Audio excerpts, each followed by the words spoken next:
Sir, महानगर पालिका election अभी थोड़ी इसमें डिक्लेयर होने वाला है, तो बहुत सारे एस्पिरेंट्स पैदा हुए हैं, बहुत सारे अपने अपने वार्ड में नए नए काम लेके उभरने आ रहे हैं, तो उसके बारे में आपका क्या? देखिए, गुलबर्गे की आवाम से मैं ये कहना चाहता हूँ कि इस मर्तबा जो कॉरपोरेशन के जो इलेक्शन मुनक़िद होने जा रहे हैं उसमें अच्छे और बासलाहियत जो महल्ले का और मिल्लत का दर्द रखते हैं उन्हीं लोगों को आप इस इलेक्शन में इंतखाब करवाएं, उनको जिताएं। साबिक़ में हमने देखा कि कई एक अहम लोगों को आपने जिताया। हम मानते हैं कि कमरुल इस्लाम साहब और हम थे, हम ये चाहते थे कि बीजेपी को किसी भी तरीक़े से कॉरपोरेशन में इक़्तिदार में आने से रोके, लेकिन हमारी ये सोच का, कमरुल इस्लाम साहब की ये सोच का गलत फ़ायदा उठाते हुए जो कारपोरेटर जो जीत कर आए, उन्होंने कॉरपोरेशन को अपनी दुकान बनाया और उसको अपना बिज़नेस के तौर पर उसको बनाया। और चंद कारपोरेटर ने आपने देखा कि बाज़ाब्ता गुत्तेदारी यहाँ पर उन्होंने शुरू की, जिसकी वजह से आप देख रहे हैं कई वार्डों में कई एक बल्दी मसाइल थे, उस पर उन लोगों ने ध्यान नहीं दिया और लोगों ने आखिर माना कि हमसे गलती हुई, हमने गलत उम्मीदवारों को चुना। तो अब तो सियासत करवट ले चुकी है, नौजवान और नई नस्ल अब इसमें शामिल हो चुकी है। मैं नौजवानों से मैं कहूँगा कि अच्छे और नए चेहरों को मौका दें और साबिक़ में जो भी कारपोरेटर जो चंद कारपोरेटर, मैं पूरे कारपोरेटरों के बारे में तो नहीं कहूँगा, जो चंद कारपोरेटर जो गुत्तेदारी कर रहे हैं, कारपोरेशन को अपनी दुकान बनाए बैठे हैं, बिज़नेस कर रहे हैं, उन लोगों को आप इस इलेक्शन में अच्छा सबक सिखाइए। कई सालों से आप पॉलिटिकल फील्ड में रह चुके, कई सालों से आपने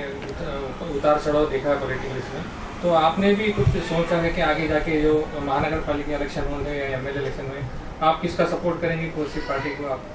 देखिए, मैं तो वही अभी सभी लोगों से मशवरा कर रहा हूँ और बहुत ही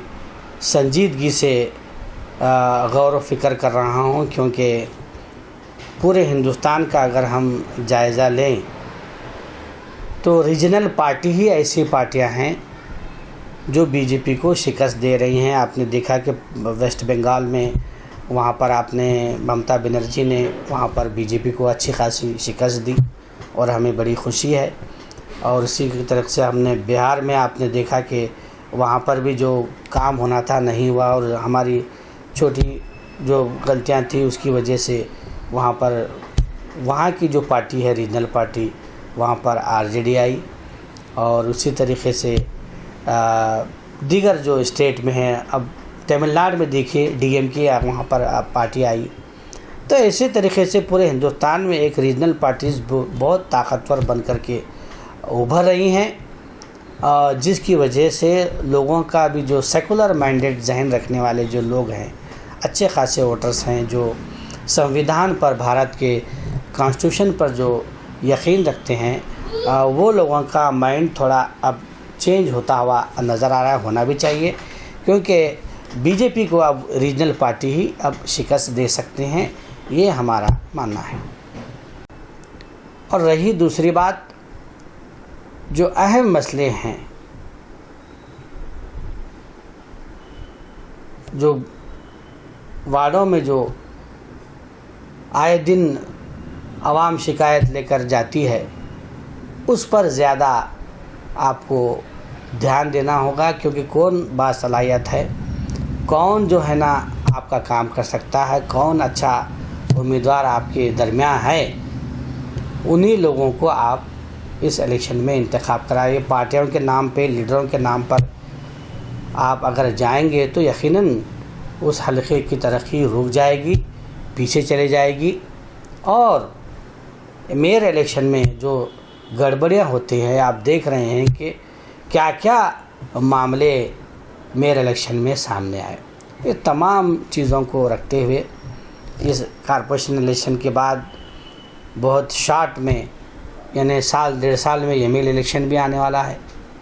तो एमएलए इलेक्शन में भी इसका बहुत ज़्यादा इस कॉरपोरेशन इलेक्शन का इस इंतखाबात का असर होगा।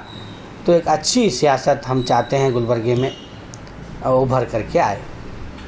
ये आप एमएलए इसमें बहुत सारे एस्पिरेंट एमएलए के भी ऑलरेडी थोड़े डिक्लेयर हैं, थोड़े एस्पिरेंट्स हैं, तो उन लोगों को जो ऑलरेडी जो ग्राउंड पे उतर के काम चालू करें अभी से, तो उसके बारे में या पार्टी बदल के रहने या कुछ भी रहने, उसके बारे में आप क्या कहें? नहीं, देखिए एमएलए इलेक्शन में जो भी राइट्स है हर एक को इख्तियार है कि वो कॉन्टेस्ट कर सकता है और इलेक्शन लड़ सकता है। लेकिन यहाँ की आवाम, गुलबर्गी की आवाम बहुत ही बाशऊर है और बासलाहियत है। लास्ट टाइम भी हमने देखा कि बहुत ही देर तक कीन ऑब्ज़र्वेशन गुलबर्गी की आवाम, ख़ासकर नॉर्थ की हम जब बात करते हैं तो बहुत ही सोच समझकर आखिर 2 दिन में गुलबर्गी की आवाम ने, यानी जुमा का दिन था, 4 बजे उन्होंने फ़ैसला लिया और देखा कि कौन जो है कॉरपोरेशन यानी कौन जो है ना बीजेपी को डिफीट दे सकता है। उसके मद्देनज़र उन्होंने फ़ैसला लिया। और अब मैं ये कहना चाहता हूँ कि आपने जिन जिन को भी मौका दिया है वो तो खरे खरे नहीं उतरे। अब एक नए उम्मीदवार को, एक अच्छे कैंडिडेट को अगर आप चुन कर भेजते हैं तो मैं समझता हूँ कि बहुत सारी तब्दीलियाँ इस गुलबर्गे में आएंगी और उसके बाद डिलिमिटेशन होने वाला है। तो ऐसे अच्छे आदमी को, तजुर्बेकार आदमी को, बासलाहियत जो आप तजुर्बा रखता है, आप उन्हीं उम्मीदवार को आप जिताएं। अब सिंपत्ति के नाम पर, किसी और के नाम पर, पार्टी के नाम पर अगर ना जाएं, कैंडिडेट के ऊपर, जैसे कॉरपोरेशन इलेक्शन में जो महल्ले के अच्छे सुख दर्द में जो रहता है और वहाँ पर पार्टियों का ज़्यादातर असर और रसूख कॉरपोरेशन इलेक्शन में नहीं होता।